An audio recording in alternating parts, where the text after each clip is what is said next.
So here we are in your spiritually fit room. And again, the overarching theme is be present. So from my book, The Powerhouse in You, How to Lead with Greater Resilience, Courage, and Confidence, I share this. If you have my book, you can look on page 137. And it's basically what is mindfulness? Well, it's the practice of maintaining a non-judgmental state of heightened or complete awareness of one's own thoughts, emotions, or experiences on a moment-to-moment basis. Basically, mindfulness means being aware of and controlling your experience. You're consciously aware and respond to your world from that place. You see, we need to really spend more time at being present, truly present, because the dilemma for all of us is that we're so busy on the stress treadmill that we say, well, one day I will, but we don't put time. I just did actually this morning an international training for leaders, and that was one of the topics, is feeling like there's no time in the day for them. So how do we do that? We literally schedule me time into our calendar. If you have an assistant as a leader, making sure that person gives you some time in between, some space in between meetings, so that you're not jumping from one to the other and not giving yourself an opportunity to take that pause, to be able to be present. I guess what I wanted to let you know is that, what sort of blocks us from being spiritually fit?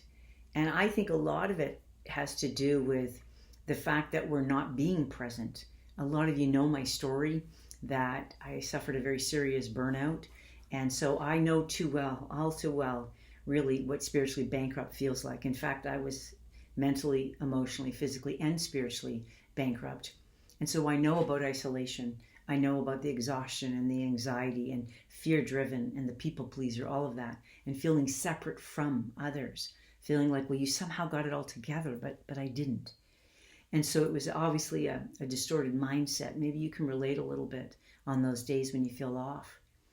So for me, what's sort of on that other side of that bridge, right? On the other side of that spiritually bankrupt is in fact a spiritually rich life. I know that, they've done all sorts of research on prisoners that have been in just unbearable situations for years. And a lot of it has to do with this.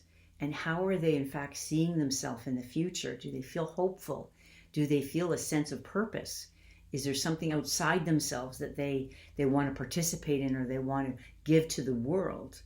And we've become a me society. And I think really what we need to do is really be of service to people. Put our hand out to that stranger. Smile to that older person that you cross the street and see them. Whether it's a colleague, whether it's somebody, of just taking the time and being present with them and seeing that when they're telling you fine, their face and their body language is not matching up.